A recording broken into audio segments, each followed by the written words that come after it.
projet EOL, c'est le prolongement du RERE vers l'ouest, donc c'est 8 km d'infrastructures nouvelles et la réutilisation et la modernisation de 47 km de lignes existantes. Dès l'annonce du confinement, le chantier a été interrompu donc le 17 mars avec une décision du maître d'ouvrage de suspendre l'ensemble des travaux. Nous avons ensuite travaillé avec l'ensemble des groupements, avec les maîtres d'œuvre, les préventeurs sécurité et prévention, sur les conditions de reprise en toute sécurité sur les chantiers.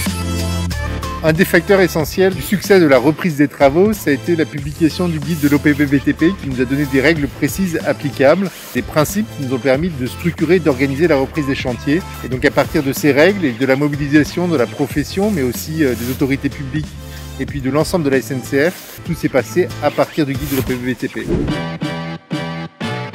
Nous sommes clairement au démarrage, dans une phase d'adaptation, d'appropriation de toutes ces procédures. Le chantier a repris le 6 avril avec la remobilisation des premières personnes, ces personnes-là étant dédiées à la préparation des différentes zones de chantier en rapport avec toutes les préconisations que nous avions déterminées au travers des additifs PPSPS en lien évidemment avec le Covid. La clé de la réussite des mesures barrières a consisté à la mise en place du masque en port permanent pour l'ensemble des collaborateurs. Donc il nous a fallu dans un premier temps créer des checkpoints à chaque entrée de chantier pour réaliser d'une part les prises de température, la remise des EPI Covid et enfin le rappel des gestes barrières à l'arrivée sur chantier. La règle de distanciation fait partie des mesures barrières éditées par le gouvernement. Nous savons pertinemment que dans certains cas et sur certains postes de travail, il paraissait compliqué de respecter cette distanciation. La clé de la réussite sur ce chantier a été de s'imposer le port du masque obligatoire chirurgical en permanence.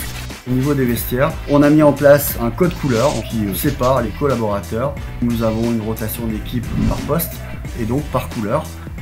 Ce qui fait que les collaborateurs finalement ne peuvent jamais se retrouver l'un à côté de l'autre dans les vestiaires.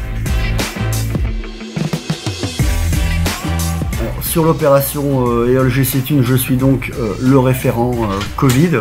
Nous avons défini 16 référents Covid sur le chantier. Nous avons instauré un système que j'appellerais de vigie Covid, charge à ces personnes-là de remonter et les bonnes pratiques et je dirais les dysfonctionnements aux référents Covid de la zone.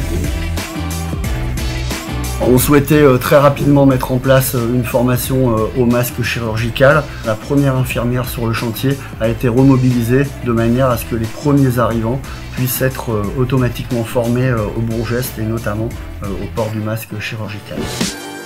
Première chose, c'est on se lave les mains avant de toucher le masque, ensuite le mettre à l'endroit. Et il y a une couleur qui doit se porter à l'extérieur et le côté blanc à l'intérieur. Donc ça c'est aussi à rabâcher, à répéter, à redire et encore redire parce que c'est difficile à intégrer pour tout le monde. C'est rassurant oui parce que tout le monde met des masques, on se lave les mains plus souvent, on s'arrête aussi pour respirer un peu mieux parce que dès qu'on fait des efforts physique, le masque, ça nous gêne. C'est une contrainte où on va s'habituer, on va être obligé de s'habituer. Parce que travailler sans, c'est plus possible. Ça se passe bien, ça se passe bien.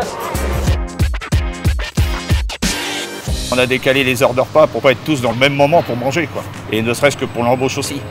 Au niveau des vestiaires, c'est pareil, on décale d'une demi-heure pour pas que les gars soient tous serrés, quoi. Même la circulation des piétons, avant, tout le monde allait à droite, à gauche. Maintenant, il faut faire tout le tour pour pas qu'on se croise.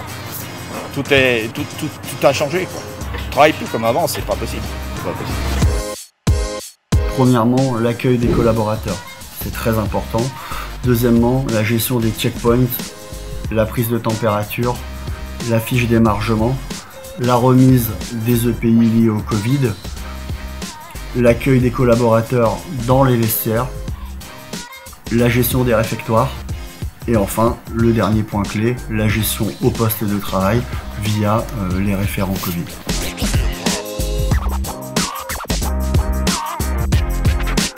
Ce qu'on peut dire globalement aujourd'hui, c'est que le chantier tourne, malgré ses contraintes, et que finalement ça se passe plutôt bien.